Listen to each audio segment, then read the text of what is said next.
Thank you for choosing the First and Framerates podcast. I am your host, VF Baller. My two co-hosts, Bills and DJ, and we always talk about sports and sports gaming. You can find all of us on Twitter. My Twitter handle is VF Baller.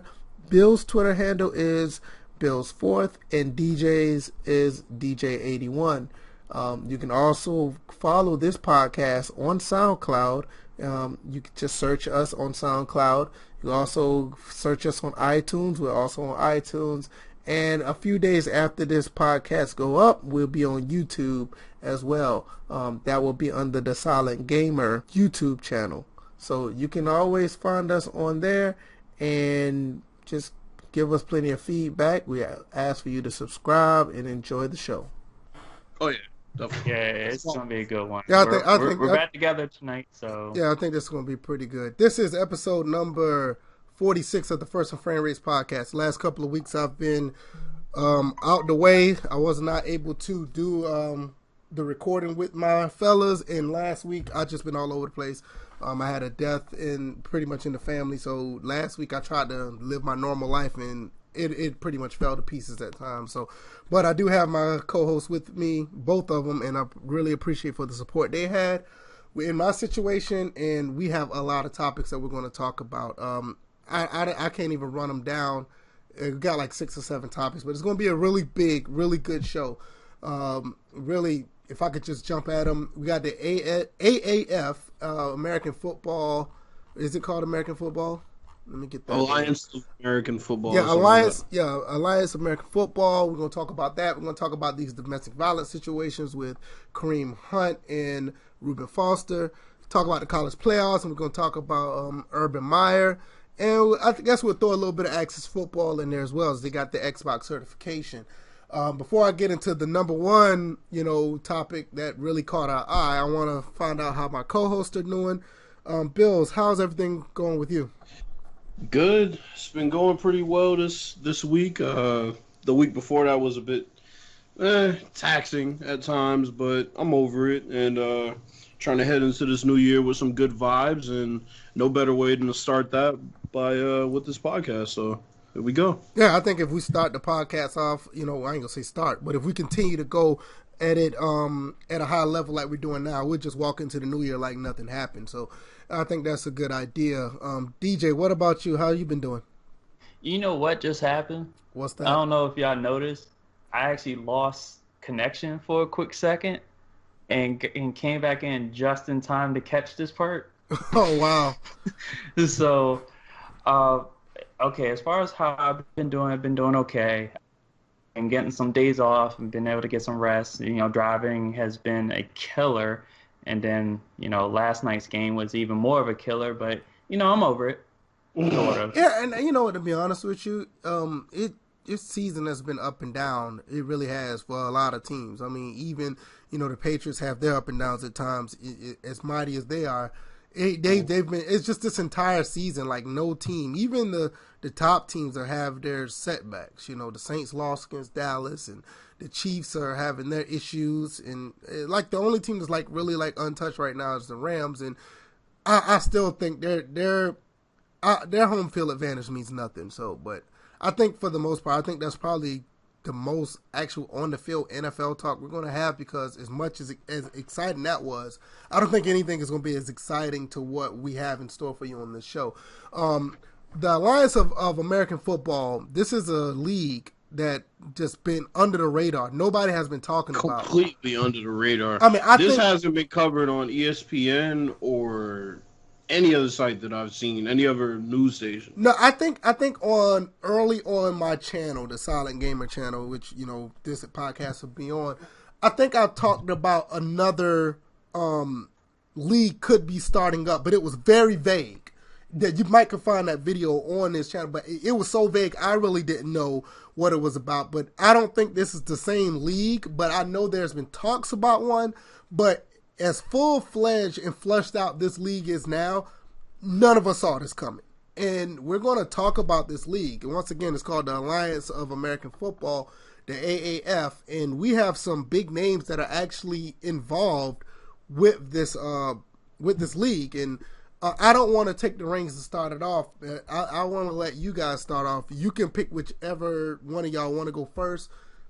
I think this is a lot of information that people are really going to really take in and really enjoy. So you guys can just have at it, and I'll just comment on the back end. You want to go first, DJ, or I can? It's up to you.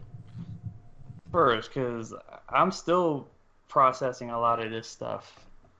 Right, me too. You know. Yeah, I think we all are. Yeah. So I can start. I mean, they have 8 teams. They have one in Birmingham, one in San Diego, another one in San Antonio, another one in Salt Lake, just to name a few. Troy Polamalu, Justin Tuck, a couple of people that are involved in this league. Michael Vick. I mean, we saw Steve Spurrier. Hines just Ward. A lot of big names. Hines Ward, Kurt Warner. Bill Polian, which I think is actually going to be really interesting. And most importantly, you have a giant in the TV business in Charlie Ebersol, who's Dick Ebersol's son. So this is going to get really interesting. Now, Mike Martz is a part of this. Mike Martz as well. So what caught my eye were the rule changes that they're going to have. Wait a minute. Before you do that, yeah. The draft was on CBS Sports Network. I had no idea. No idea at all. CBS Sports Network is pretty much like what? I mean, the equivalent of Fox Sports 1 on a lower level for CBS. Yeah, but still, I mean, why this wasn't... it probably was pushed, but I had no idea what's going on. But nevertheless, keep going. So, I'm looking at these rule changes here. I haven't read over it yet, so a lot of this stuff is going to be new to me as I do read it. It says... here we go. That the group, Justin Tuck, Hines Ward, and Troy Polamalu, among others, came up with several changes not seen in the NFL, highlighted by the fact the AAF will eliminate all kickoffs. So that's the first rule change. Teams will start at the 25-yard line after the score. In place of an onside kick, teams will get the ball on their own 35-yard line and have to gain at least 10 yards on one play to keep it. Now that is interesting. Oh yeah, that is. I like that. I like this.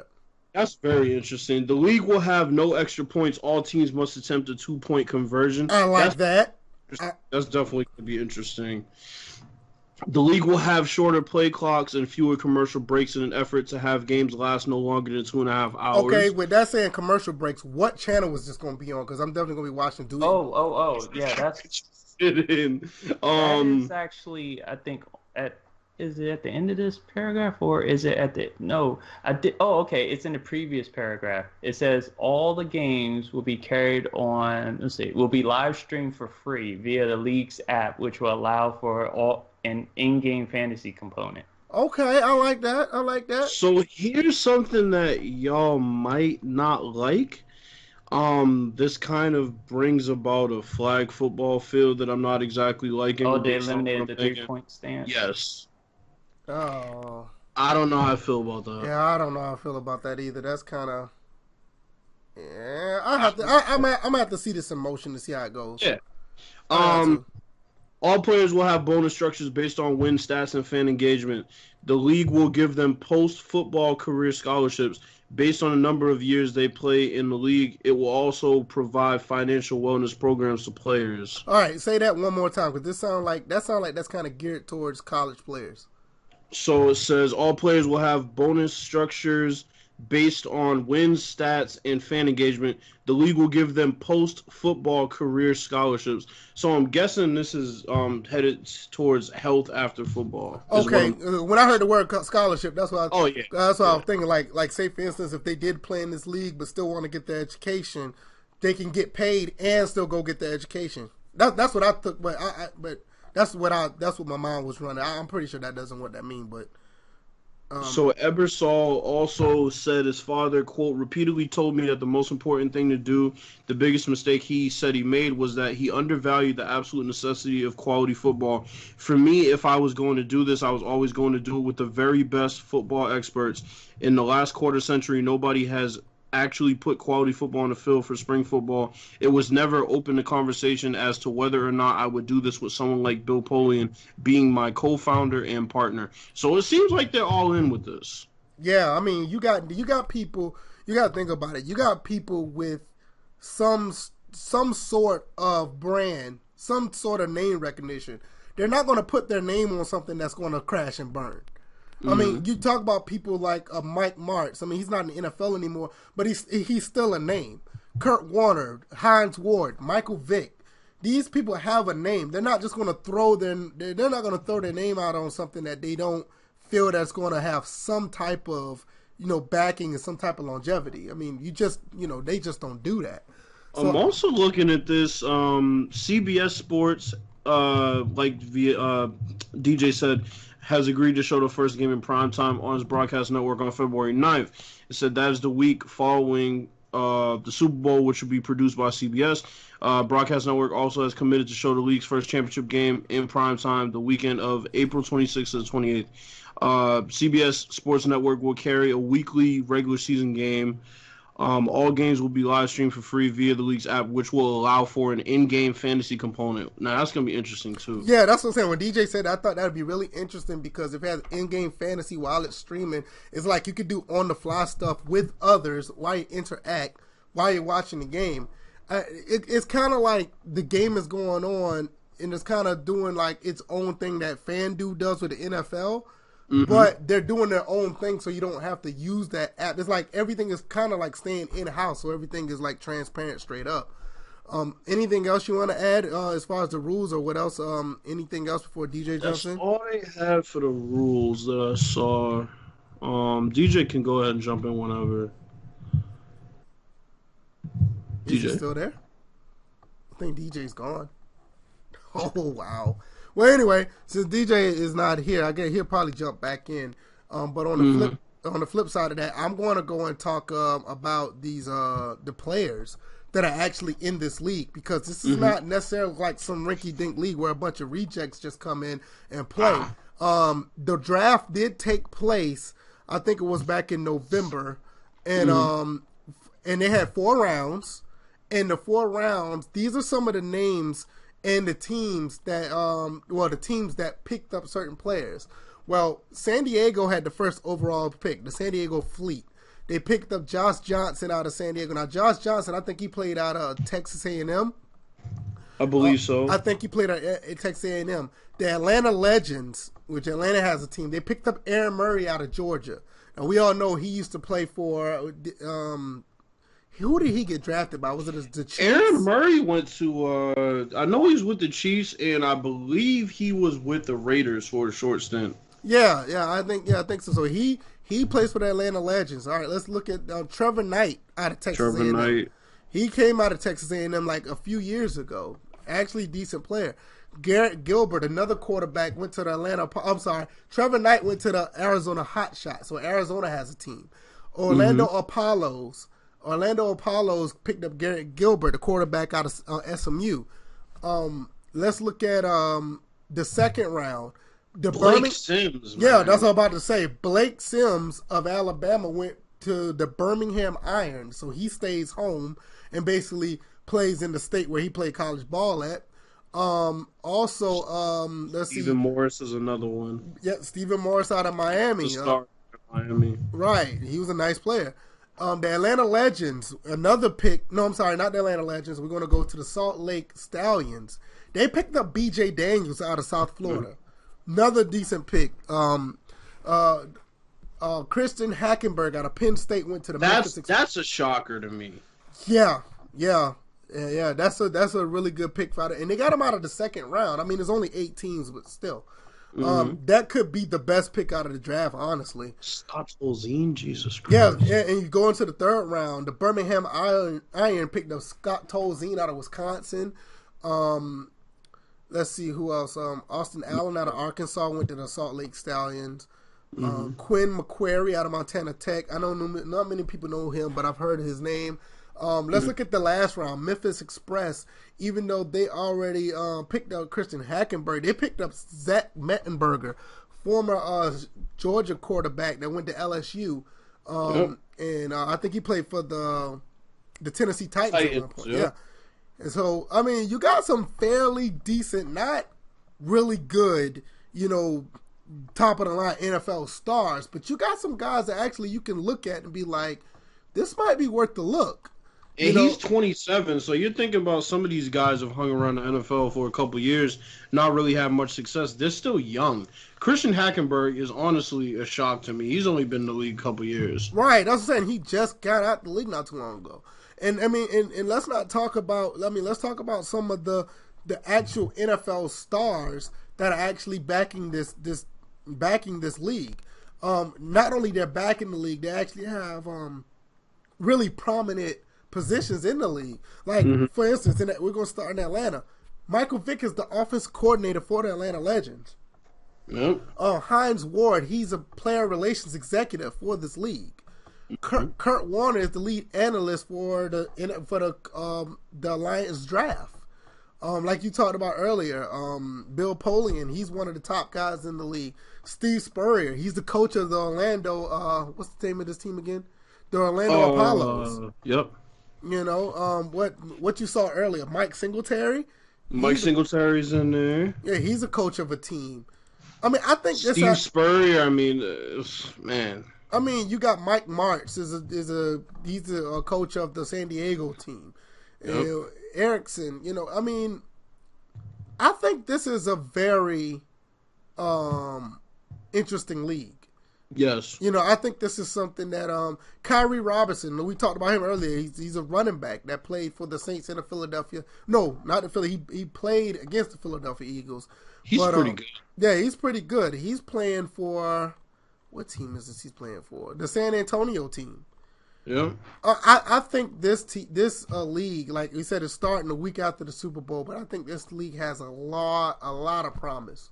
And the reason I'm not worried about the rules, they could easily tweak those things if they have success in the first year.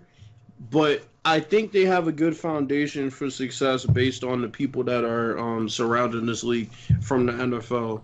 I think this is going to be a really good alternative. Yeah, I think it is. I mean, right about now, I'm going to be honest, I'm not even thinking about the XFL right now. Not even. I'm not even thinking about the XFL at all. I don't know who they would possibly have left that's going to be top tier talent that would even go there at this point. No. I mean, Bishop Shanky from the Tennessee Titans, he's playing in San Diego. Even Trent Richardson's bum ass. Yeah, Trent Richardson even got a job with Blake Sims in Alabama. I mean, the Birmingham Iron. Mm-hmm. I mean, this is. You know what I just thought about, and this is going to segue into something we're going to talk about later with Kareem Hunt. Kareem Hunt might have to end up looking at this league. You might be right, and he's only 23 years old. I think he'll be a hot. Ruben Foster. Well, hey, he's back. Yeah, DJ, he's back. Yeah, I've been having connection issues. I don't even know if I'll be able to stay on the whole show because it's really frustrating right now. Well, just hold on as long as you can. The more, the better. So don't sound like a Derek Downer. Anyway. Oh wow! Wow! You like how I did that, right? Because of my connection issues, I only caught part of that, so I only. Don't worry about it. You'll listen to it when it shows up on iTunes and SoundCloud and all that stuff. Yeah, the only time you're able to get one on me when I'm not able to defend myself. Sorry, payback from last week when I roasted your ass. Hey man, I deserved it. For jumping the gun. I'll take that. I'll take that L. I'll take that hot L on the platter. I'll take that. But at the end of the day, since you're still here, what are your thoughts about this league and what kind of potential you think it has? And he's gone again. Oh my God. He said, I ain't here to answer any questions. I come in to give my spiel, and then you go to ask a question, I'm just going to dip on y'all. Oh, man, this sucks, man. I mean, I don't know, man. Any last words you have? Because I don't know if DJ can be able to talk about it. It's gonna be interesting to see how these rosters fill out, obviously, and it's also gonna be interesting, more so on the roster side, after this season. Coaches who, let's say, they get fired, will they end up going to this league in some form, or and not only that, we could talk about the actual players that may go to this league after the 1 year. Yeah. You know what I'm saying? Let's just say this league has like a lot of promise and it has some really good games and people are actually watching it and the ratings are high. who's to say that a player just like say, "F it, I'm gone." I mean, I'm telling you, what will really make the big transition if it's really popular and you have a average to above average player just walk away from the NFL and just go to this league, not just because it would take somebody like an Andy Dalton, right, like on that level to say, you know what, I'm just leaving and going over there. Or a defender who's tired of getting flagged, Clay Matthews. Right. I mean, just to say, like, not saying that he got cut from a team, because not saying it's a bad look, but people just going to look at, well, he got cut from the NFL. He just, he's just going to go over there and play. Somebody just get up and say, okay, just say, okay, it's contract time, and I may not get a good contract. I might get something similar to over here, and this league just looks more exciting to play for. I'm gone. Yeah. All of a sudden, people are just going to be like, whoa, he just left the NFL to go there? That's really what make a big difference. Mm-hmm. And then what's going to happen is you're going to have a situation where now maybe this league goes and tries to compete head up against the NFL instead of just being a spring league. That's what I think this might end up being. If they continue on this path, they already have a good foundation with the people they have involved in this league. You're talking Hall of Famers across the board, damn near. Yeah, I mean, this is not something like a bunch of guys just got together with a lot of money to just say, let's get some players out of the NFL or like the USFL, for instance. You just had a lot of guys with a lot of money just pull players. No, you got guys with football minds that are actually in this to, they're not, I ain't gonna say they're not in it for the money, but they know quality when they see it, and they're just trying to put not only quality on the field, but they want to have quality for the fans. It's not a situation like Vince McMahon just trying to bring a bunch of bullshit excitement on the field. They're trying to put a good product on the field. And with that being said, like, I'm not even thinking about the XFL right now. I'm really not. No. Not at all. And at the end of the day, if all we get out of this is this league pushing the NFL to put a better product on the field, we win either way. Yeah, it's a W. It's a W because now you have two leagues that are actually trying to put quality on the field. And the last thing I want to see, the way this is set up, I do not want to see this league go away. I want to see this league. I want to see this league run for like 5 years at least. I want to see it constantly grow from CBS Sports to maybe getting a contract on CBS, getting a lot of primetime slots for their games. And what it's going to take is a big name from the NFL, like you said, going over to that league to get that last piece of legitimacy where people absolutely positively have to watch it. Because in the spring, all we got is the NBA. Right. And I mean, that's not necessarily a bad thing. It's just that you got the NBA, you got like the first good week of the MLB. Because after that first week and a half, people don't really look at the Major League Baseball until around the All-Star break. So you kind of got a big gap where football could pretty much thrive. And I think since that initial couple of weeks, people really do seriously miss football. We only get it essentially 3 days a week, and 2 of those days there's only one game. So, it's not like we're on football overload. There's a very small, section of our lives where we get football. So for some people that are craving more football, this is perfect for them. And if it's high-level football, then we definitely win. Yeah, I think this is going to be really good. I mean, you got Aaron Murray, Christian Hackenberg just to start off. I mean, these are not bad quarterbacks. They just didn't get a decent – I ain't going to say they didn't get a decent shake in the NFL. They just didn't go as far as we thought they would, but we know that these guys could ball. These are not guys that are just, some bums that just didn't pan out. They just didn't get their chance. Exactly. It's another question. Now, we already know the NFL's rules as far as coming out of college. Let's see what they do rules-wise. Let me tell you something right now, Bills. If they undercut the NFL and let these guys come out of college 1 year, let them come out after their first year and come into this league, it's a wrap. That's going to be a serious problem for the NFL. A very serious problem. Yeah. I mean, hell, even if the sophomore year, because, you got to be 3 years removed, if they come out after their second year, that's going to be a problem for as a true freshman play and light it up and be able to come out after that year, the NFL is going to have a serious problem on their I mean, hands. like right now with this league, and I saw the talent of this league is not top notch. But let's just be honest. If Jake Fromm just went to this league right now, he could light this league up right now. Oh yeah. You know what I'm saying? Yeah, Jake Fromm will go. Who else? The other quarterback that's at Oklahoma. Kyler Murray's kind of small, but I don't know how their game is going to be in this football league. But he may be able to do something. You know, the quarterback out of West Virginia, another one.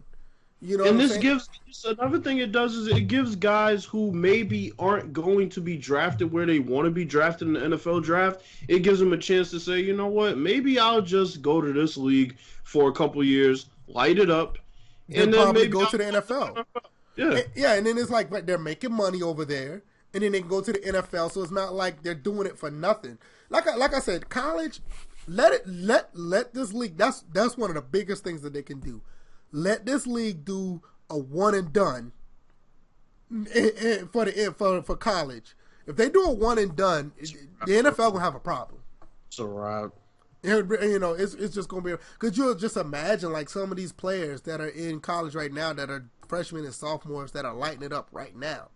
The talent level of this league is gonna be insane. Listen to this right here.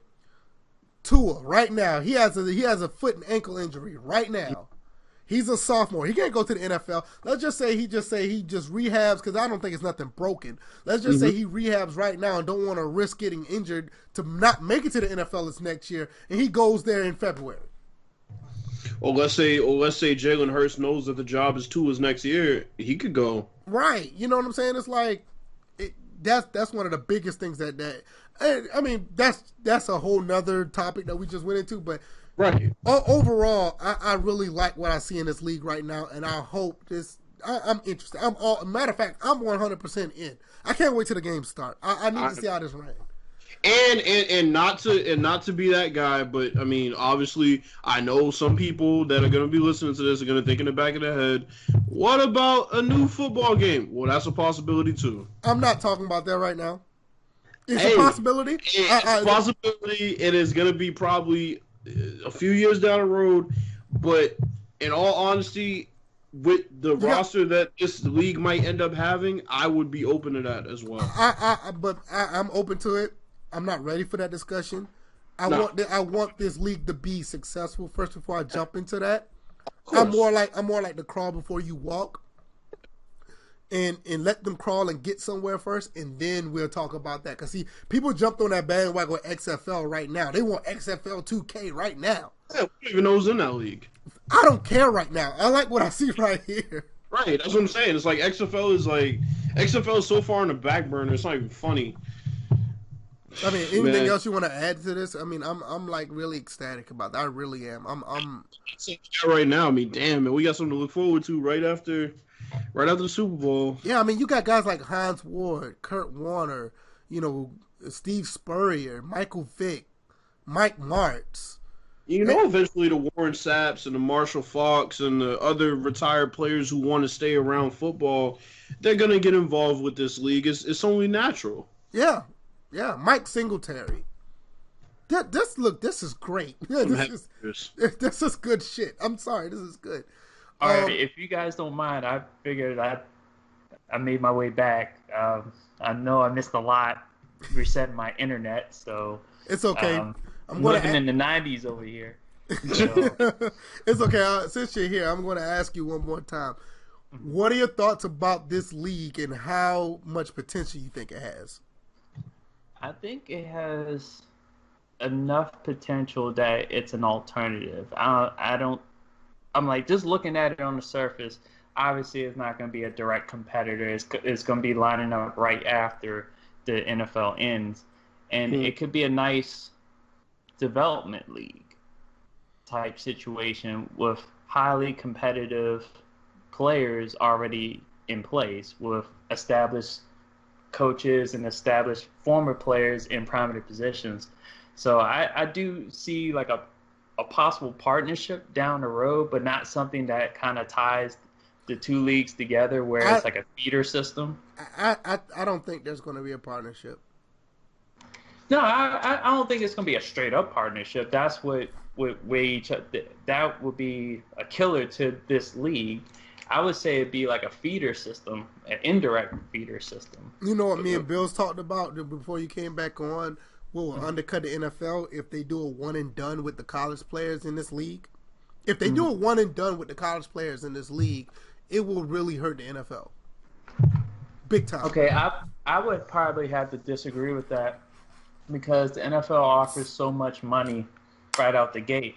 The only way they could seriously undercut the NFL is if they were able to offer just as much, if not more, and obviously they're not going to do that right away. Okay, I got a question to that. Yeah, but those players aren't able to come out nearly as quick as they would. That's be what I'm about to say. I was saying, some people are willing to wait for the money. But what if they get injured and they're not able? We've already seen the Jadeveon Clowney situation. We've seen the Marshawn Lattimore. That pisses me off to even think this league wasn't around back then.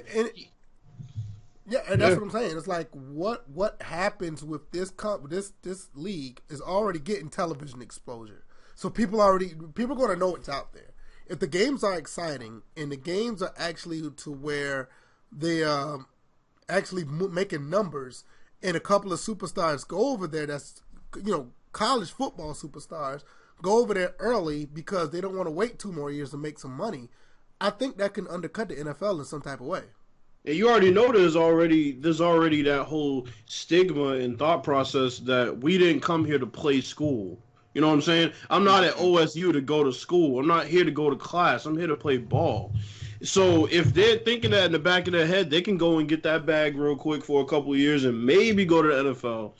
That's what I mean by indirect feeder system. It wouldn't undercut the NFL necessarily.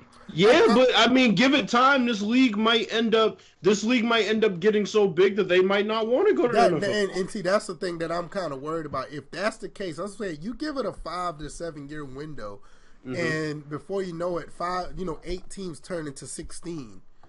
And this I'm not saying it's going to be a threat to the NFL as far as revenue goes, but talent-wise, it could be a problem because a lot of kids who are just coming out of college could be like, look, I can make X amount of money over here, and I can't make nothing in college. Well, the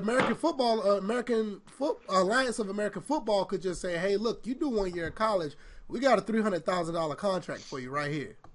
And the other thing we've talked about a lot is player safety, which obviously there's nothing but football people running this league right now. Mm-hmm. Player safety is something that they've addressed a different way than the NFL has done. Like, they've already addressed it differently than the NFL has done, with the eliminating the 3-point stance is much different than what the NFL would do, because they understand where to take away some things, but not take away the essence of football. So they haven't talked about helmet to helmet and, maybe you should go after somebody's legs. They know what that does. They're football players, you know what I'm saying? So I think NFL players would respect the way they're running this league a lot more than how they're running the NFL right now. I'm not saying that this is an NFL killer. No way it means. No. My thing is, I think that this is going to be a very prosperous league because of the people that are behind it. These are like I was saying before you left, DJ, these are not guys that are just a bunch of businessmen that's just trying to steal players from the NFL, like the USFL. These are not like one guy that does wrestling trying to put a bunch of excitement on the field like the XFL. These are really good football-minded guys that know what they're doing, and I think they're trying to do it their way, and they want to do it the right way, where players, personnel, and fans will actually be able to sit back and enjoy quality football. And I think that's what they're going for. I think they're going for good quality football in this league. And then there's a second aspect. Y'all were finishing up that when I chimed in, was, not really wanting to chat about the possibility of a video game attached to this league. Mm-hmm. But I could see Access Football possibly wanting to get them on in their game and possibly license. Because you look at Maximum Football, they are actually doing the spring league themselves. So it's just like, why not? Yo, you bullshitting. That would be excellent. You know what though? You know what though? I like the Axis idea. I definitely do. But this is the one thing I will say, and I will say this with, you can take this with a grain of salt, but let this league in 2 or 3 years get so big. I guarantee you, 2K will dip their foot in that water. You think so? That and certain animations, Axis Football wouldn't have to do because eliminating the 3-point stance, you don't have to worry about that. That's another thing. Yeah, that's true. That is no, but you think about it. Either one of them, Axis or 2K, I'm actually, Sony. Any game that was thinking, well, shit, we're not licensed. We don't have the NFL Well, hey, you might have NFL talent there. Absolutely. With the Alliance of American Football, you got NFL talent right there. So this would be a great alternative for that. I mean, I don't care what company does it, but I mean, that idea $1. Oh God, we can't. You have to give a shot $1 for that too. Yep. And somebody might come up with their towel cape again. Well, anyway, let's talk about Axis Football. Axis Football made it to the Xbox certification. It's actually now on consoles via Xbox One. I haven't played the game yet. I've looked at it. It looks pretty decent for what it's worth. We've been watching the game since it first came out, and when we first saw the game, we knew it had a long way to go. But based on what it is now, it looks pretty good. It's getting decent reviews on the web on these websites, and a lot of people are getting really good feedback. Shout out to Danny. I cannot congratulate him enough. This guy basically started this game in his house in North Carolina on a PC and put it on Steam, and where he is now is nothing short of amazing. I can't do nothing else but congratulate him for that. But have any of you guys played it, or what are your thoughts from what you saw so far? I haven't tried it yet, but I fully intend to get it at that price point. It's $20. Yeah, it's $20. Yeah, I haven't tried it yet, and I just dropped that link to $1. So, there you go. So if you guys want figure out if Alliance of America Football League winds up in Axis Football, I did it. I sent it the $1. You better watch out, man. I'm telling you, man, the Towel Cape Bandit gonna come through. So somebody's gonna take audio from this video and be like, Stop it. What they're gonna do is they're gonna cut it at "I did it," and then that's the part of the clip they're gonna play, and then they're gonna like edit it with their name, and it was like "I did it," and Stop it. Yeah, let's not talk about that guy. Anyway, ransom audio. I'm definitely gonna pick this game up this week. I want to see where it came from. I had the first Axis. I got the last couple of ones for free. Shout out! Yeah, I have last year's Axis. Yeah, I had last year's. Played it for a little bit. I always thought from the get-go, and I've been saying this from day one, I supported this game with my money because of a day like this when it can go to consoles and actually be a fairly decent game to play. I was thankful to get a couple of free copies of the other ones after that, but I think this game actually has potential to be something. One thing that is missing, I know this will push this game over the top. Me and a guy on Twitter was talking about this. If they put this game on a Nintendo Switch, that will be so much revenue for this game because they don't have a football game over there. And games like this, that community will embrace a game like this. So I think that hopefully Nintendo will get this game on board. I'm not saying they're dying for a football game, but I know they will accept it and really support the game. So that's pretty much. Nintendo needs some games anyway. Exactly. But that's my thoughts about it. I think it's a great accomplishment. I'm really happy for Danny. I can't say I was there for day one, but when I heard about it, I immediately supported. And I'm always for supporting somebody who actually is willing to push to make a difference in something. Bills, what are your thoughts overall? Did you give your thoughts about it so far? Yeah, I mean, I'm definitely going to pick it up. I saw the screenshots and a little bit of the gameplay back when it was released, and it did look better than it had been. It's been constantly improving. And obviously, shout out to Danny because he's been building this from the ground up. Shout out to Dollar for not being one of those people who, hops on a bandwagon late and tries to claim all the credit for it.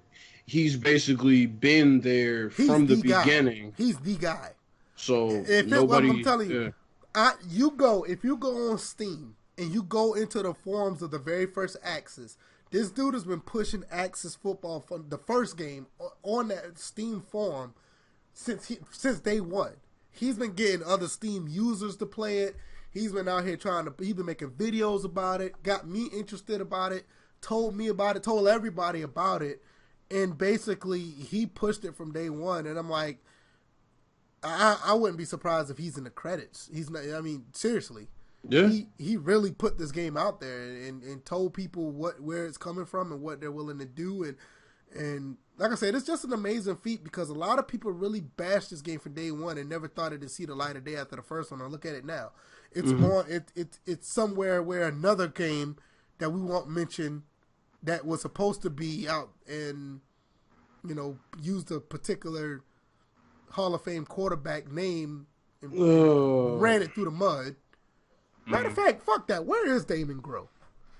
Anybody know where he is? Anywhere?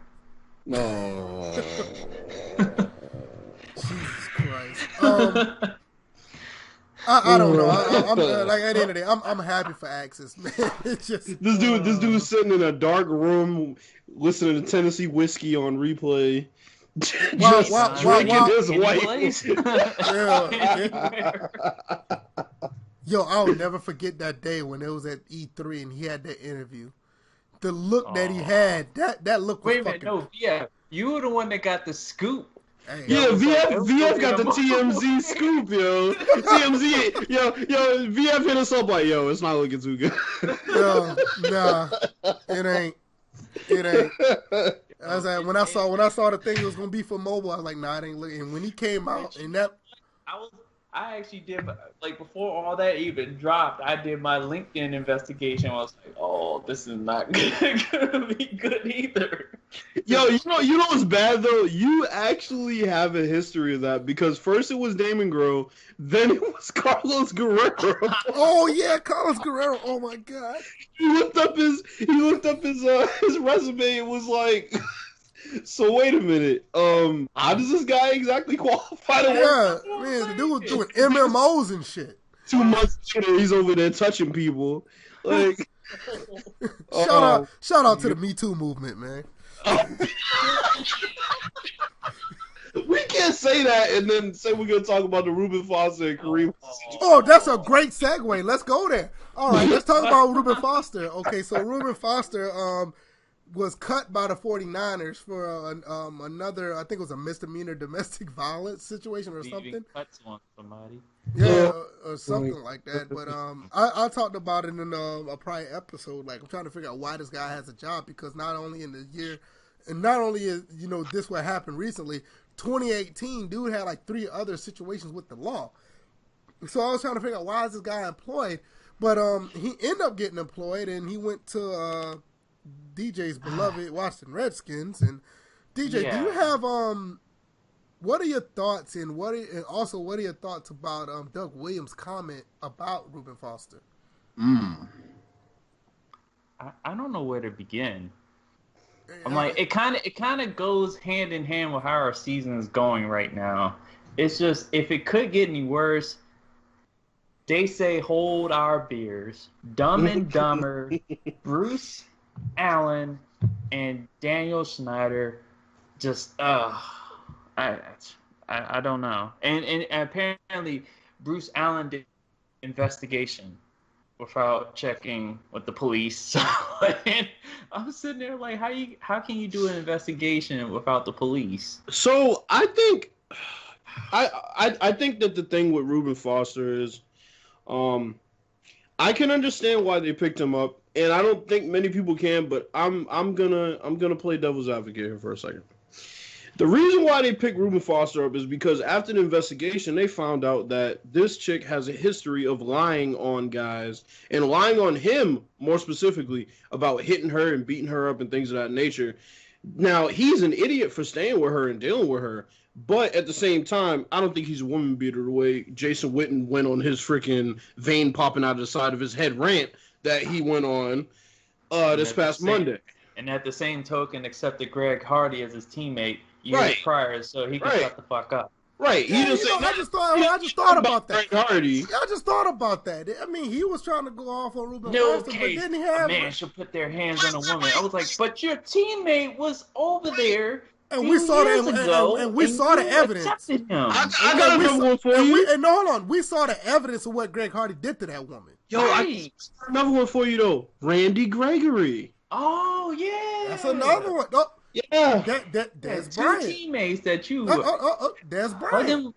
And wait, in the locker room with us. Hold on. Now Ezekiel Elliott was exonerated. Oh my God. That Des Bryant who had a problem with slapping somebody up. This man had like his whole. He had like half of the damn practice squad is damn felons, and he talking about.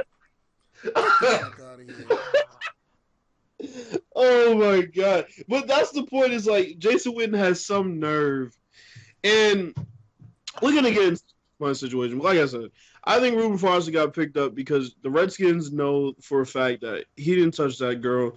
She's been lying, whatever she does, whether it's put an apple in a sock and wrap it up and hit herself and beat herself up and, all the stuff that these vindictive creatures do.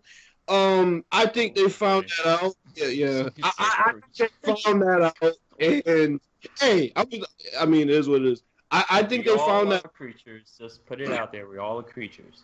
Yeah, exactly. Pointing out one person or one side. Far less vindictive than the next, but yeah, like I just think that overall that's what they did, and we'll see how it plays out. I think the NFL will still suspend him. Well, they did. They put him on. They didn't suspend him. They put him on the exempt list, so he can't practice or play. So, and one thing I'd like to add, that was not a. They said it was a. Not unanimous. A unanimous decision or whatever they all decided. No, I don't think that was. I think the people that did not want Ruben Foster on the team, believe it or not, were probably Jay Gruden and Doug Williams. Yeah. Yeah. Because then Doug Williams got caught up in something that he shouldn't have said, and look who was out apologizing for his comments. But Dumb and Dumber can sit high in the office, make dumbass comments all day about anything, and not have to roll out there and say, "Oh, I'm sorry, I didn't mean to do that." Just like Kareem Hunt. Perfect segue.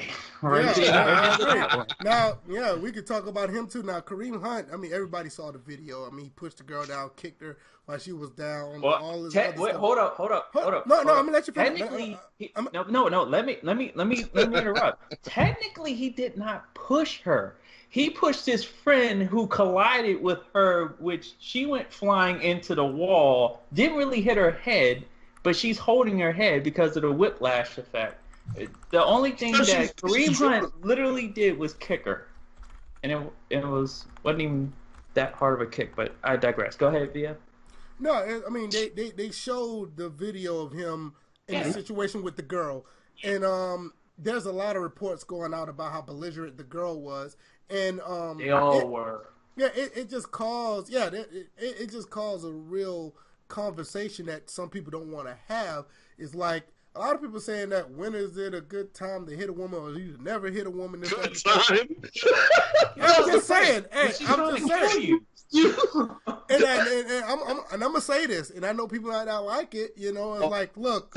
You're gonna say what I think. I'm gonna be all the way real because I grew up in a neighborhood where some women, they didn't act like women. They were females. But you sit around and tell me you never should hit this broad. This broad gonna knock your punk ass out. But I'm just saying, I grew up in a hood where some women just don't fuck around. So you want to say, oh, I want to be Mr. White Knight. But on a serious note, my thing is, I don't think you should put your hands on a woman like just say, I'm going to beat your ass because I'm stronger than you. I'm not one of these types of like one of these controlling dudes that like, I'm going to control freaking you better do as I say type situation. Right. But I am a firm believer of self-defense. Yes. I'm just gonna leave it at that. And keep your goddamn hands to yourself, regardless of gender. Keep your hands to yourself. But I'm a firm believer. True equality and true justice calls for no one should put their hands on anybody for any reason at any time, unless it's a life or death situation. You're gonna have to lay hands. I'm gonna leave it at this. I am a firm believer of self-defense. I'm just gonna leave it at that. Y'all can take it how you want to, and y'all can say you should never put your hands on a woman. Fuck you should that. never put your hands on me. Like I said, fuck that. I'm a firm believer of self-defense. Take it how you want to. You want to get mad and you want to unfollow, you want to block, you want to call the police. I'm a firm believer of self-defense. However you want to take that. Crazy thing, VF, I told DJ before we had a conversation before we got on this podcast, I said, now, when Jason Witten was going on his little rant on Monday, if Booger McFarlane or Joe Tessitore would have said, how about nobody puts their hands on anybody, I guarantee you they would have got fired. Yep. Because Stephen A. Smith tried that. He got suspended. Yep. Mm-hmm. But, I mean, you think about it, these people are doing this shit for TV. I mean, they're doing it just to put, I ain't going to say push an agenda, but just to sound PC so they don't lose their job. Case in point, what's your boy named, the wide receiver out of Minnesota? Chris Carter. Chris Carter, yeah, man. Chris Carter. Look how quick he act when he found out Adrian Peterson was beating his child. Thrown his brother under the bus. Yeah, you see how quick he flipped because he want to keep his job. This punk ass still ain't at ESPN now. Look at him. Oh, and you see like they tried to bring that back up because Adrian Peterson, like months after was said in the interview that he still like 9 out of 10 times he avoids corporal punishment, but he still does it. Right. They tried to throw him back under the bus that time. Worded it was so slick. Oh yeah. Slick. It's not Adrian Peterson still disciplines his child. It's right. Adrian Peterson still beats his child. Right. Like come on, bro. But that's the thing. So I mean, my views are very much known on this. I don't think anybody should put their hands on anybody unless they expect repercussions. And in this situation, we can't say how it all started inside the hotel room, right. But what happened on tape didn't look good. That being said, let's not act like this man Ray Rice this broad. She got pushed because he pushed his boy into her, and then he gave her a little dismissive ass kick, and then went on about his business. So everybody acting like he soccer kicked her head off like Randy Orton or something. I'm gonna need y'all to stop, because that's not what happened. Right. Okay, and everybody was talking about he should never play football again. Well, I'm pretty sure I can show up at your job and see you doing a whole bunch of shit you shouldn't be doing. Am I gonna say you shouldn't work at Stop and Shop packing groceries? I mean, I'm being dead serious. You know what I mean? Dudes got cases from Walmart and Stop and Shop, and not only that, everywhere. And they're not even hitting these women. They could just be looking at them. Right. So let's stop with this whole he shouldn't work here, he shouldn't work there. Stop. I don't see nobody going after Hope Solo still. Right. She beat up 2 people. Right. Yeah, exactly. Oscar Pistorius killed his wife and people were still taking his side. Yep. Killed his wife. Oh, he only has one leg. Who cares? He killed his wife. Like, come on. Like, we got to stay consistent with this whole thing. Hope Solo had, a long, well-documented history with that situation, and she's not being thrown under the bus. She's like an American hero to people. So let's not act like Kareem Hunt is public enemy number 1. Like, we got to stay consistent. That's all I'm saying. End of the day, that man deserves to play football again. I don't care about anybody's view on it. That's what I view it as. There's no reason to take this man's way of making a living away because of that dumbass video. Mind you, that my thing is, like having the video all they want to, not having the video. They saw that video. No, but see this. No, I'm not. That's a whole different issue. I'm not even going there because this is the second time. You mean to tell me after what happened between you and Ray Rice, and then you want to turn around and say you didn't see this video as well? I'm not buying that shit. That's the same that had a self-investigation to investigate whether They had the tape. You investigated your own league with no outside investigators. It was literally your own investigation team. That's like me saying, oh, somebody asking, Bills, did you steal my $20 bill? Well, let me go look. I'll investigate that. The fuck? Like, really? You think I'm gonna say, yeah, I stole it? Like, what the fuck? Of course, the NFL's gonna come back and say we didn't find anything. They didn't have the tape. Like, come on, bro. Especially after they told the Kansas City Chiefs not to investigate any further. She wouldn't talk. That's another issue. But I mean, like I said, like, look, this whole situation with Reuben Foster, I'm not trying to differentiate the two, but my thing is Reuben Foster has a track record of doing dumb shit this year alone. So I can understand if he's sitting out for a while. Now, what Kareem Hunt did, I'm gonna be quite honest. I don't think he should have got kicked off the team. I hate to say it, but really with that. I think it's just more the optics than anything, because if you know the whole story, once you think about the whole story, it'd be like, okay, it was just an altercation. They shouldn't put their hands on each other, whatever. And okay, who he's playing against, who they're playing against next week. That's the way. It's not, to me. It's not like a situation where he was just like really trying to beat the shit out of somebody. It was just two people that were drunk and one was belligerent and it just got out of hand. I don't think he should have lost his job over it. That's just me. Patriots took longer to cut Aaron Hernandez than this man got cut off the Chiefs. And Aaron Hernandez. But this is what I'm saying. Greg Hardy was out, but he got a job. The shit that Greg Hardy did, I'm actually surprised he got his job back. Especially with Greg Hardy. Then you saw his MMA match and you see the look on his face. Joe Mixon. Joe Mixon's another one. I'm like, he's on tape just punching that chick out of the bar. Yeah, that's what I'm saying. It's like, based on what those other guys did and what happened with Kareem Hunt, it's like, yeah, if you want to take some money from him, I get it. I don't think he should have lost his job because it's not like anybody got any bruises. Did she really abuse her that bad? I don't even think it was abuse. I just think it was just altercation. How about Josh Brown? Have we heard anything about him? Oh yeah, he's been and they tried to cover his ass. They tried to cover his situation up for a couple years. Crazy, bro. Yeah, he was beating on his wife at the same time all this stuff was going on. I have a question for y'all. Just bouncing off of this. I was talking to my mother about this the other day. Why is it that the NFL seems to have way more domestic issues than any other major sport? Probably all them drugs they pumping into the players. You know what? I'm going to be honest with you. I'm going to ask you a question with a question. Mm-hmm. Do you think it happens just as much, but because of Ray Rice, it's more prominent in the NFL? I don't know, because the NBA, we very rarely hear about any of them, bro. That doesn't mean it don't happen, though. No, I know, but it's what I'm saying is, it probably happens at the same rate, but because of Ray Rice, it's more prominent to be talked about in the NFL. Yeah, but even before Ray Rice, think about it. Have you ever heard of any like crazy domestic?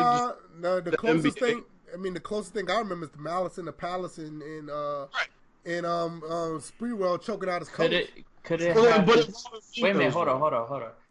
Could it be that because over half the viewership are women, and obviously domestic violence hits home for a lot of women, that every time this pops up, there's either a knee-jerk reaction to cut a player or put it out there, or try to hide it and eventually leaks out. You might be right with that. But like I said, I think I'm not condoning what Kareem Hunt did, but I honestly believe after seeing what happened, I don't think this man should have lost his job behind it. I know I'm in the minority. I'm probably like the 1%, because it's not, to me, I don't see it as a domestic violence dispute. I think it's just an altercation. I just look at it like this. All this is still ongoing. Like, that too. Apparently, everything is still ongoing, so it's just like nothing has been resolved, nothing has been finalized, and it's just we're just in a society right now where everyone just automatically assumes and it's like it's guilty, and you have to prove your innocence outright. Versus Like I said, the way the United States is built, it's innocent until you're proven guilty. Even though there was video, even though it was a video, but there's a video, but there's technicalities that could be made about it. When you hear about the entire story of what happened, no, he shouldn't have put his hands on her. It shouldn't have got out of hand like that. Right. But do you really think that, based on what you know about the story, everybody was basically drunk? She was acting belligerent. I'm not saying that it's warranted that she should have got kicked or whatever, but do you think it should have got to the point where he lost his job? I don't think that's the case. That's what I'm saying.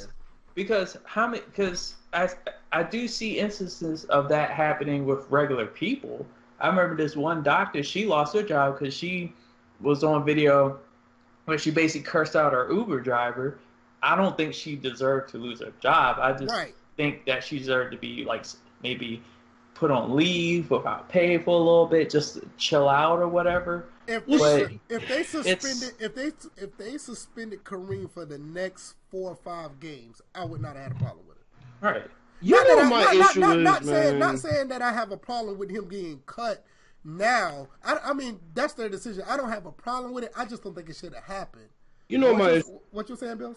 My issue is with the NFL thinking they could be judge, jury, and ruler when a fucking court doesn't convict these dudes, but they still want to suspend them. That's my issue. Jameis Winston was suspended 3 games, and they just settled that case in court. She pretty much lied.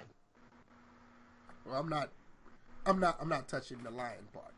I agree it happens, but I'm not going to touch that. That's pretty much what they determined. Yeah, true. I know. Unfortunately, I remember coming across some of the NFL rules and policies, and I hate that part too, of them being judge, jury, executioner, but that's the way they have it written up. It doesn't matter what the actual result of the case is. They can do whatever they want.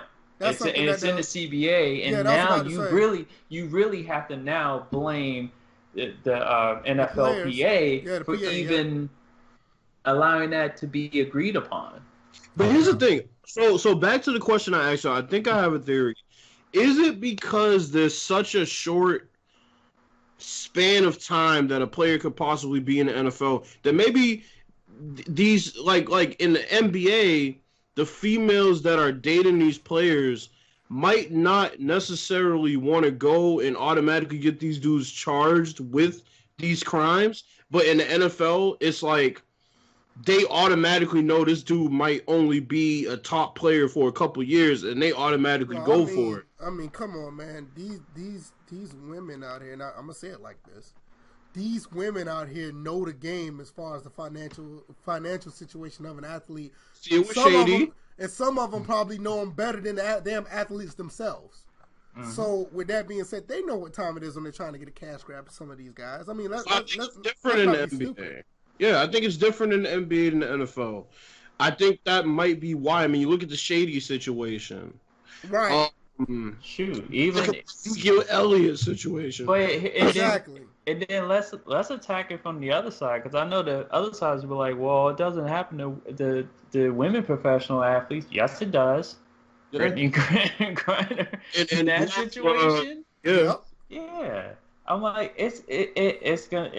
it's not going to be reported as much, and there's not as much money involved and whatnot. But the thing is, it lets you know that it happens to everyone. Yeah. I mean, like, my thing is, it's like, it's an unfortunate situation all around. I mean, it sucks to, these females who go through these situations. It's tough on them. Sometimes they don't want to come forward because their voices don't get heard sometimes, and that's on various reasons because of that. Because sometimes people don't want to believe them, and then some of these women out here do lie, and it makes it hard for the ones who tell the truth to be believed. Yeah. So, but I mean, like I said, as far as domestic violence go, I don't condone it. That's something that need to be out.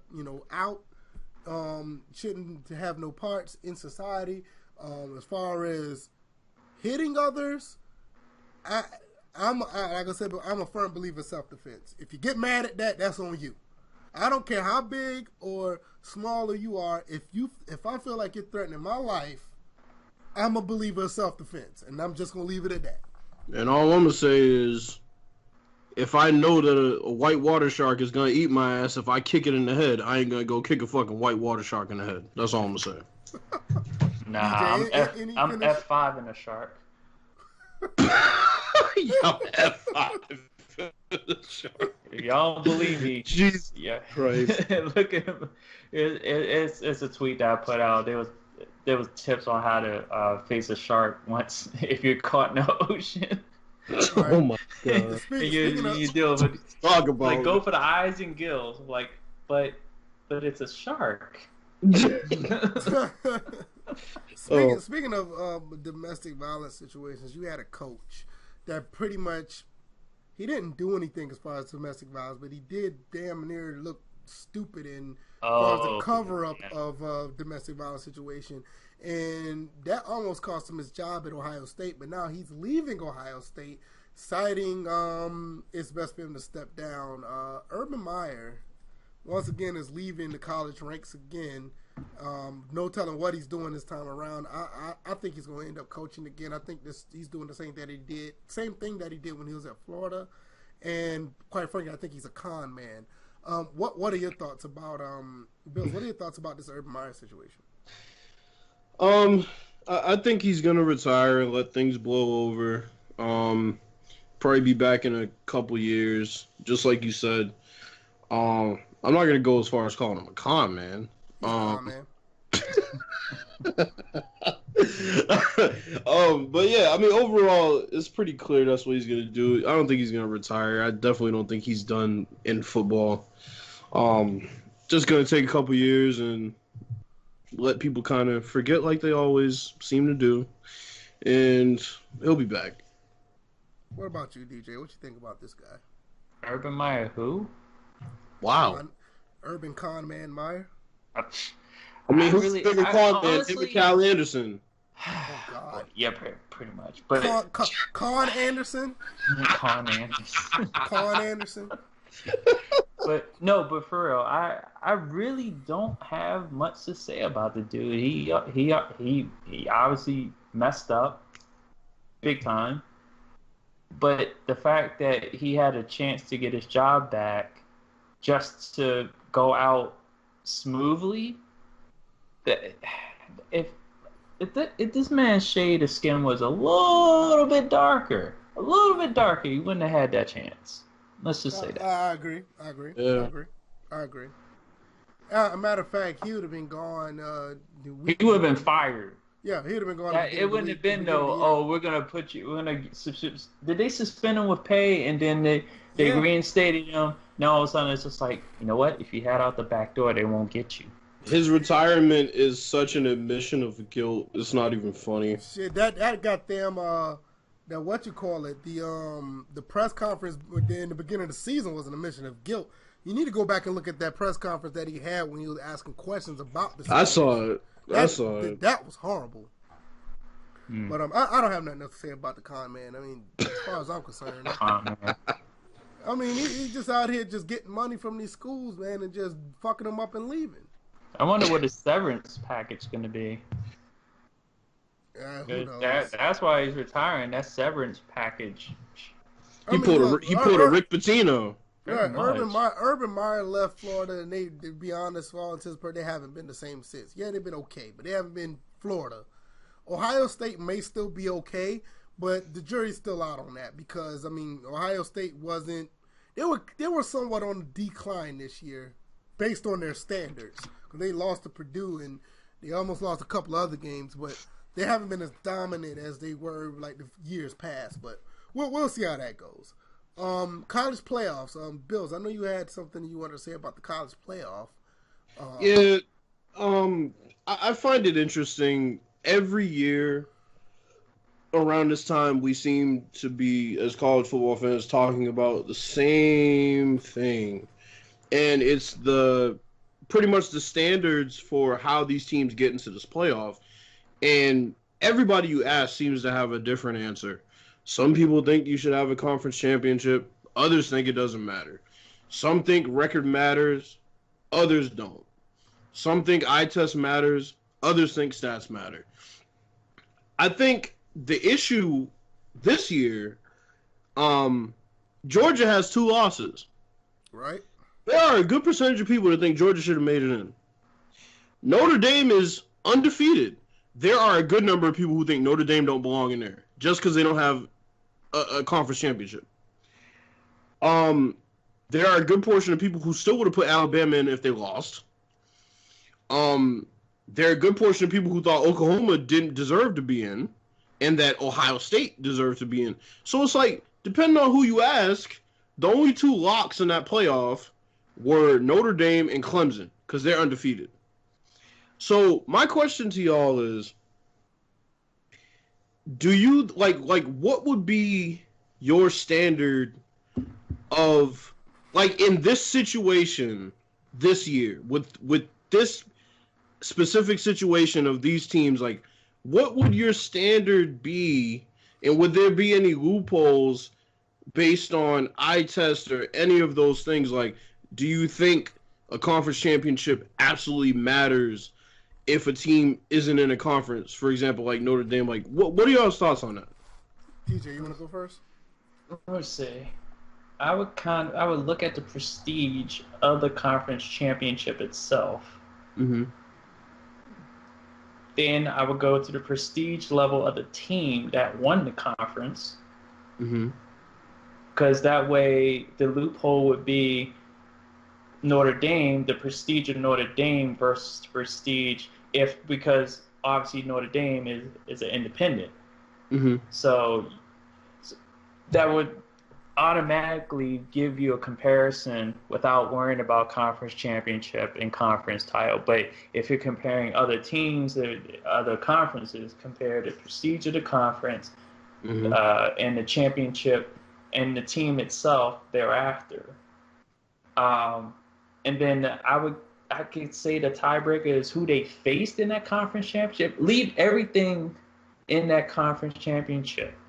Mm-hmm. But with teams that are independent, it would literally be team prestige against each other to see who gets in the 4 and who winds up in the bottom 2 that had to play it out and whatever. So, I agree.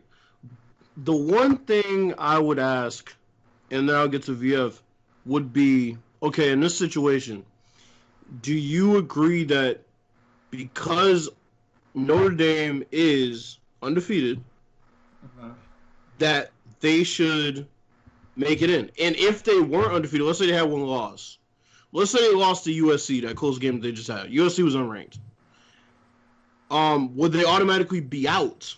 Even with a team like Georgia, who has 2 losses, 1 being to Alabama, do you think that the record would overtake that? Or do you think that because of the fact that it's Notre Dame, and on the field they look like one of the best 4 teams in the country, that would override it? Because that's the argument that Alabama got last year, and it kind of vexed me a little bit. See, this would be I'll probably have to add this in because I know they do this when it comes to rankings in general. With Notre Dame being an independent, obviously you compare the team prestige, okay? Mm-hmm. At this point, I'll look at who is their biggest rival and how they fared, because I look at Georgia. Their biggest rival is Alabama. What was the scores of those games? Well, I guess they faced each other twice. They had to play once. Or they faced each other only once. Oh, only once this year.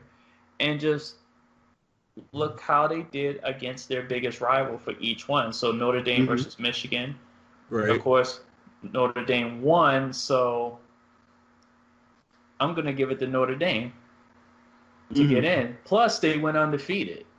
Right. So, VF, what are your thoughts on this entire situation? And I remember what you said. You said about this year, right? Mm-hmm. For this particular year, I'm not saying this will be the standard for every year, because I remember that's one thing that stood out in this question. For this year, Alabama and Clemson should get a bye. get a bye. Number 3 should play number 6. Number 4 should play number 5, and they should have a playoff just like that. So you think they should have 6 teams and they should expand it? For this particular year, they should do that because all the top 6 teams have a case of why they should be in the top 4. I agree, and I think they should have done it last year too. You think about it, Georgia. I think they played all throughout this entire year. I think, especially the last 4 or 5 games, I think they played like a top 4 team in the country. What messed Georgia up was that fake punt. If that one fake punt causes you to get out of the playoff, then there's a lot of teams that have one loss that shouldn't be in the playoff. And that's the thing. I think it's the 2 losses that really get people. But see, that's the thing. The 2 on the loss is a visual setback for Georgia. Yeah. But why did they lose? If they would have punted the ball down the field, no telling what would have happened. That one play pretty much tipped the entire college playoff situation. It turned it upside down. If Georgia loses and looks good, they make it in? Yeah, if Georgia would have punted the ball down and Alabama would end up scoring anyway, I think they would have still been in. It's just the way that Georgia lost that game. It was like you did a junior varsity play when you're playing a varsity game. I can't say this for every year, but for this year, because of what Georgia did and what Ohio State has done, because they're on a 5-game winning streak, even though they lost to Purdue, and everybody want to hold that against them. Yeah, but that was a bad loss. I think that's why they're holding it. I agree. It was a really bad loss. But the flip side of that, look what they did to Michigan when Michigan was number 4. Georgia lost to LSU when LSU was number 6 or 7. You know, Georgia lost to Alabama when Alabama was number 1. And those aren't bad losses, but my thing is like, for this year, I don't have a problem with the top 4. You know, these 4 teams in there, even though Notre Dame's independent, I don't have a problem with it because they're undefeated and they've beaten everybody that they played, even though the USC game was a little suspect the way they won. It was a close game. But I have no problem with them, the top, 4. But with this situation, the way Ohio State has played lately and the way that Georgia lost, you just make Alabama and Clemson, let them have a bye, let 3 through 6 duke it out, and whoever wins the lowest seed goes to the highest seed to play against them. So here's that's just for this year. That's how I think it should be. So here's my other question. Now, UCF, I was lobbying big time for UCF last year. And the reason I was lobbying big time for UCF is because of the inconsistent standards that the committee uses. Now, they said last year that a conference championship and your record were the 2 main things. Alabama had neither one of those, and UCF clearly had both of those in their favor. I understand you got to put Alabama in over UCF, but the way people dismissed UCF last year is what bothered me. Yeah, because UCF beat Auburn.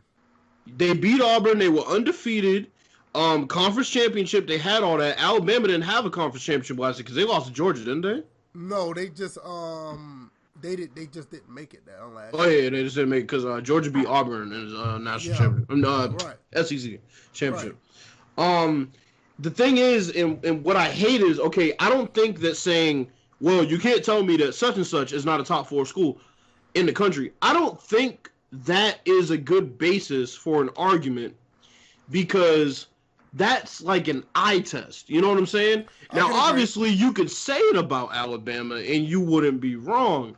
But I think when it goes on paper and you look at paper and you see that UCF had a conference championship and was undefeated, I think they should – I think that situation would have gave them merit to extend it 2 teams this year. And like you said, have it be a 6-team playoff. Yeah, I think this year would have been perfect for a 6-team to give the top 2 a bye. Based on everything that has happened this year, I think it would have been great. The only thing that UCF had a great case last year. Yeah. The problem with UCF this year, they're 12-0. They're number 8 in the country. But the problem with UCF, and a lot of people this is a pretty big knock on UCF. I think they only play like 1, maybe 2 teams over 500 this year. Yeah, this year was definitely different, and they lost their quarterback too. Yeah, I think that's the only knock on UCF this year because they didn't play anybody with a winning record. I think like 1 or 2 teams. And it was clear that all these 6 teams that we're talking about. I mean, Ohio State is a completely different team than they were when they lost to Purdue. You know what I'm saying? Yeah, that's what I'm saying. That's like I'm not saying Ohio State should be 1 through 4. Absolutely not.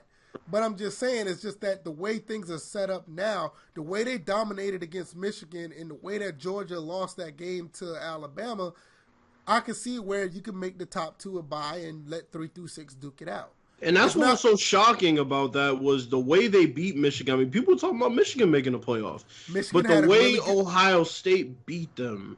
Right. I think the way that Ohio State beat Michigan is more significant than the way they lost to Purdue. That's just my opinion about it. You know, and I'm not saying that it's a bad loss. I agree it is, but it's more of an impressive win when Michigan is number 4 and they basically got the top 2 defense in the country and you dropped 62 on them.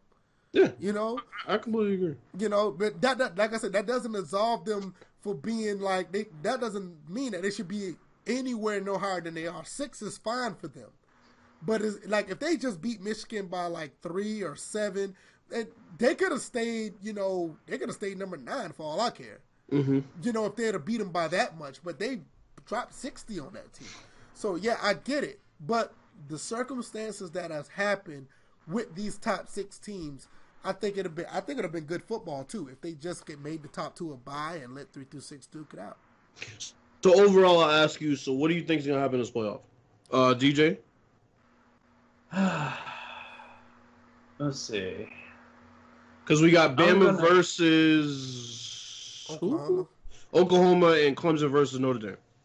Okay, I got Oklahoma pulling off the shocker, taking out Alabama. Mm-hmm. And I have Notre Dame taking out Clemson, and I have Notre Dame winning the whole thing. I'm sure NYK will be happy to hear that, but screw that. It's going to be Notre Dame. You think so? I think Oklahoma will get... Let me tell you something. If Alabama defense play anything like they did against Georgia, Alabama's going to be in trouble. Well, here's the one caveat. If Marquise Brown is healthy... Yeah. Because he is the game breaker. I mean, Antonio Brown's cousin is a monster. He got hurt that last game. We don't know whether he's going to be healthy or not. If he's healthy, he definitely have a chance. What was the injury? He hurt some lower extremity where he couldn't even continue the game. I thought it was his knee. If it's significant, but you also got to think about this. These games are going to play for like another month. Oh, shit. Yeah, I thought it's not like it's going to happen this week. Yeah, that's what I'm saying. So I'm like, that's why I was like, what kind of injury was it? If it's fairly severe, I get it. But if it's like a stinger or even if it's a bruise, I mean, you got a month. So what do you think, Viv? Well, like I said, if Oklahoma play like not scared like Georgia did, Alabama will have a problem. They could have a serious problem because the Alabama defense is good, but they're not an Alabama defense. You know what I'm saying? They don't run the ball like they used to either. Yeah, exactly. So Oklahoma has a really good chance. Clemson and Notre Dame, I don't know who's going to win that one. That's going to be such a good game. Yeah, I don't know who's going to win that one. If I want to really if I really have to pick, I'll probably say Clemson might get that. And it could be a Clemson-Oklahoma game. And I don't think you could do that against Clemson. I love Notre Dame, but I might say Clemson in that one. The key to this Alabama game to me is going to be if Tua is healthy. If Tua is healthy, nobody's beating him. But I don't know about that, man. But you're right, though. You're right because Oklahoma defense is not a Georgia defense. Georgia had Tua in check. Yeah, you know that is true. Yeah. So you could be right. You could be right. I don't think Oklahoma can man up against Bama for the extent of that game. I mean, my God. Georgia did everything right in that game. Everything. Fromm played out of his freaking mind. Why would you do what you did? Pin the motherfuckers deep, man. That's all they had to do.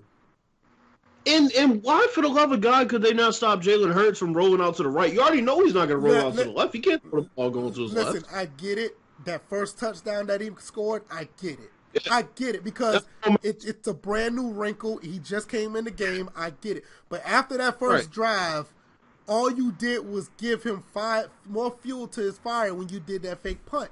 Make him go 90 yards. Right. They couldn't run the ball at all, man. Make him go 90 yards. They're talking, Alabama would have scored anyway if they would have punted deep. That's not necessarily true. You know what's funny? So, I remember one year Alabama got left out of the championship game, and this is before the playoff. And everybody was like, man, Alabama should be in there. This is McCarron's last year, right? Man, Oklahoma came in there and smoked them dudes. You remember that, Sugar Bowl? I remember that.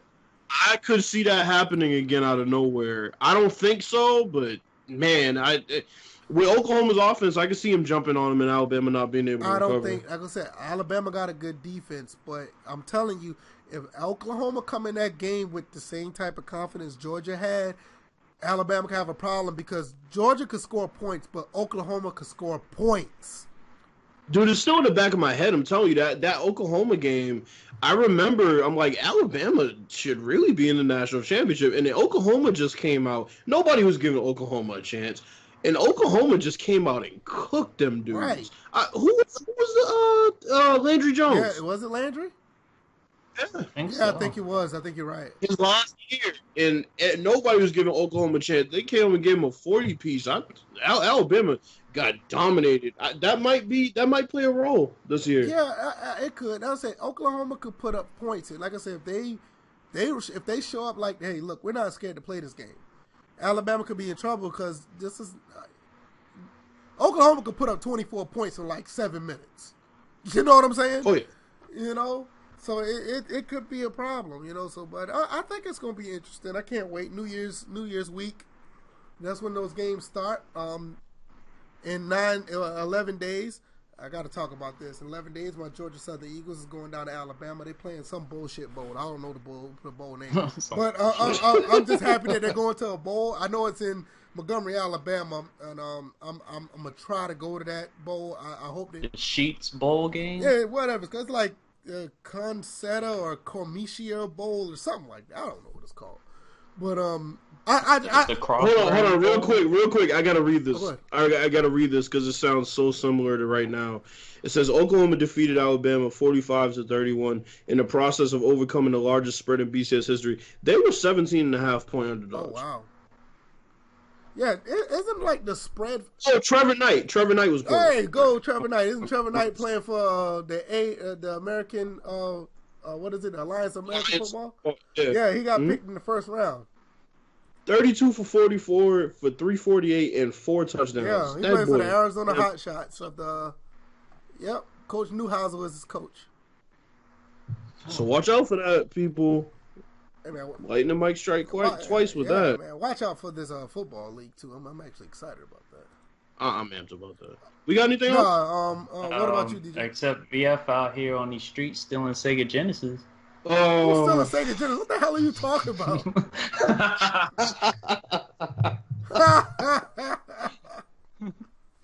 Oh man, man, chill, man. I just seen this shit, man. You ain't shit, man. Easy. Wearing a Harvard hoodie, huh? I was scanning Facebook and I seen that. I was like, "That's VF right there." Harvard Law School ain't get me nowhere. Clearly, Harvard didn't get him nowhere. Clearly. Oh, way. And this motherfucker here, look at this motherfucker on Twitter, old school pirate. He's the last one to need to talk about that shit. Oh. I don't know, man. I ain't got nothing else, man. Let's close it out, man. In the podcast, that's what he is. Any last thoughts? Yes. Any last thoughts, man? What y'all got? Man, I don't even. I just hope everybody has a happy holidays and. Yeah. Yeah. What about you, DJ?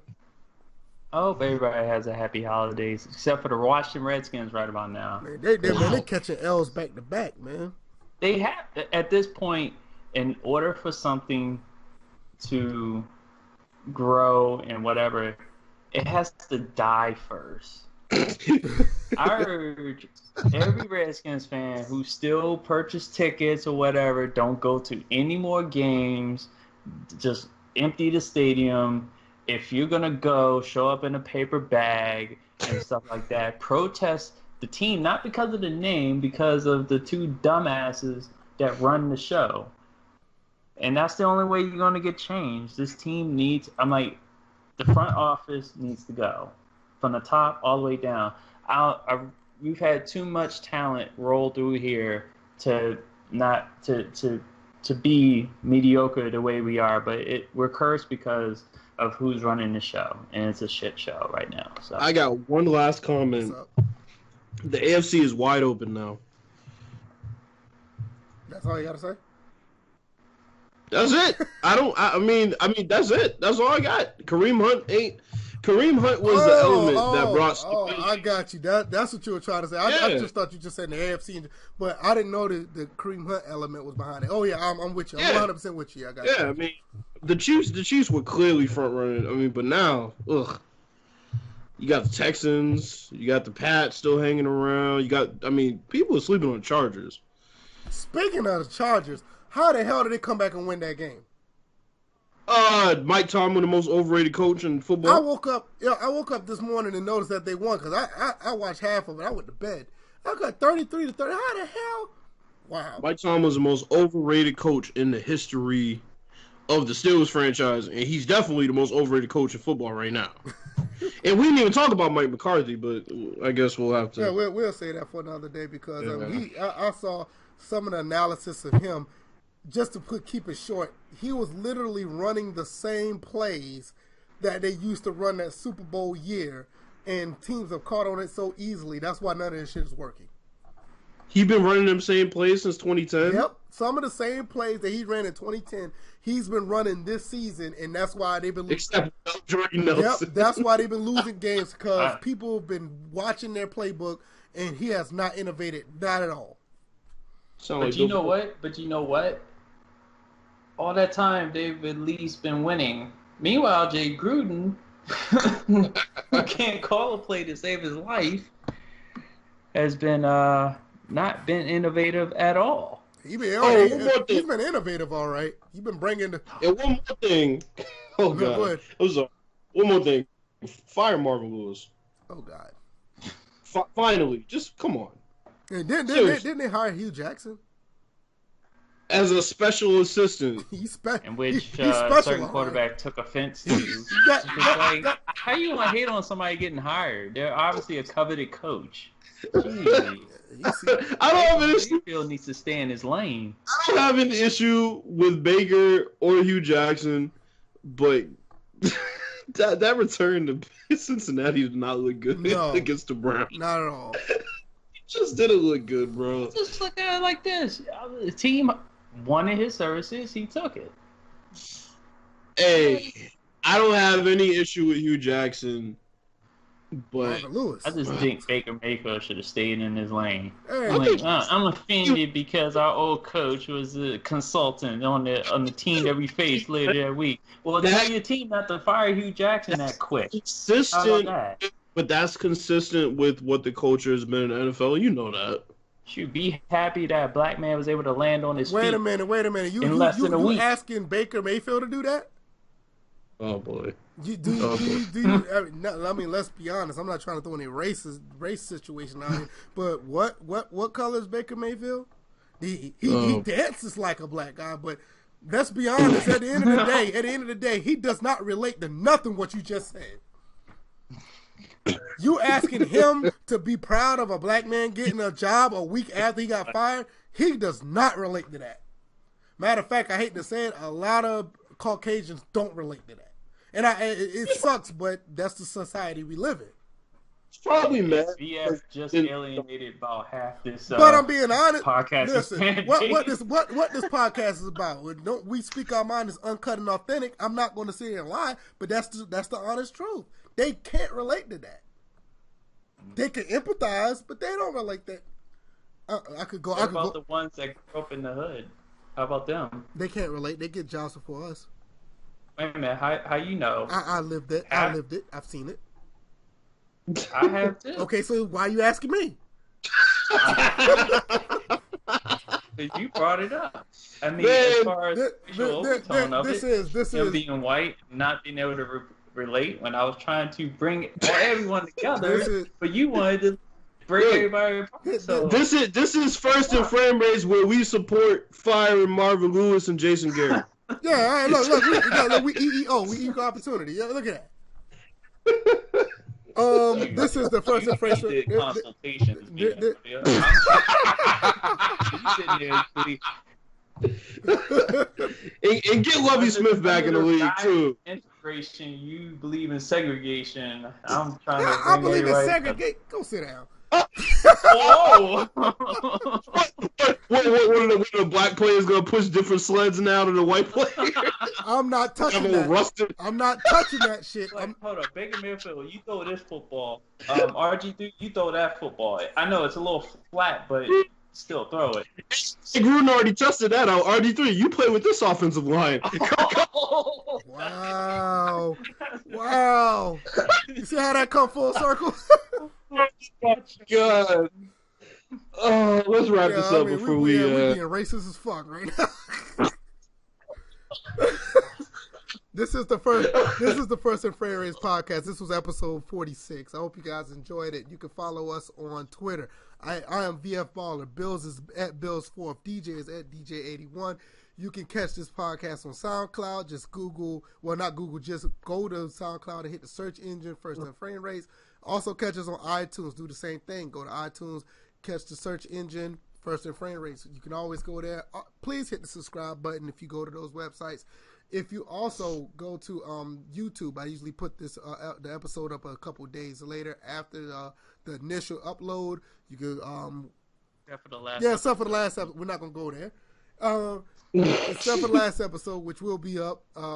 45 will be up right after 46. Oh, before 46, and you can hit the subscribe button on YouTube as well. Always try to give us feedback. I think this episode was so much content, we didn't ask for any.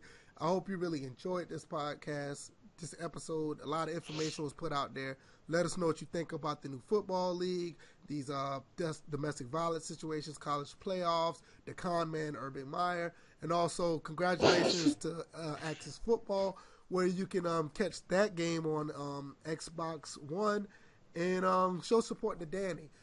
Also show support to us. Like I said, you can follow us on our Twitter handles and on SoundCloud and iTunes. And we are in the process of expanding as well. Got a couple more things just waiting to be certified, and we'll go from there. But until then, we'll catch you guys next time. You guys take care. Peace. Peace. Access Football, AAF.